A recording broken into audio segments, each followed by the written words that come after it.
चारों तरफ घोर अंधेरा था। एक पुराना किला पहाड़ियों के बीच धुंध से घिरा हुआ था। उसकी टूटी हुई दीवारों पर प्राचीन नक्काशी हल्के नीले रोशनी में चमचमा रहे थे। किले के एक बड़े से दरवाजे के अंदर गैलरी में एक जलती बुझती मशाल टिमटिमा रही थी और उसके पीछे के अंधेरे में विचित्र परछाइयां हिल रही थी।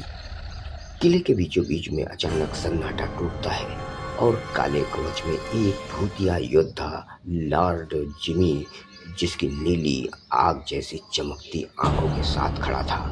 उसके हाथ में तलवार थी। उसके सामने काले गाउन में उड़ती हुई सेरेना हवा में मंडरा रही थी। उसके चारों तरफ लाल धुंध के बीच जंजीरें लहरा रही थी।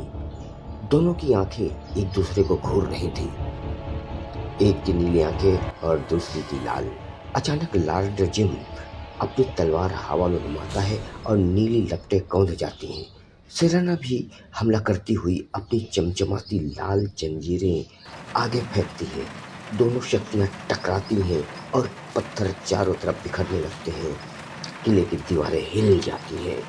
अब लॉर्ड जिम अपनी शक्ति को बढ़ाता है। जमीन की दरारों से सैकड़ों भूतिया सैनिक निकल आते हैं। नीली चमकती आंखों के साथ सेरेना अपने दोनों हाथों को ऊपर करती है और उसके पास लाल धुंध से बने कौवे और चमगादड़ गरजते हुए मंडराने लगते हैं। दोनों की विचित्र सेनाएं आपस में टकराती हैं। चीख पुकार, परछाइयां और खून सी लाल धुंध चारों तरफ फैल जाती है। लड़ाई और भी भयंकर हो जाती है। सेरेना की जंजीरें लॉर्ड जिम की तलवार को तेजी से जकड़ लेती है। लॉर्ड जिम घुटने के बल गिर जाता है।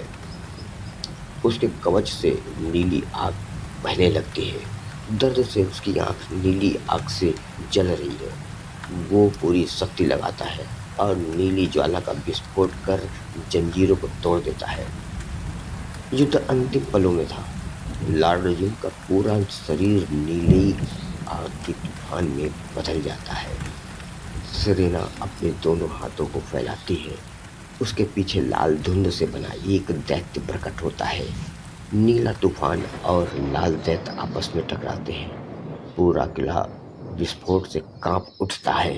दीवारें गिरने लगती हैं। आसमान में बिजली कड़कने लगती है। जब धुंध छटती है तो आधा किला ढह चुका होता है।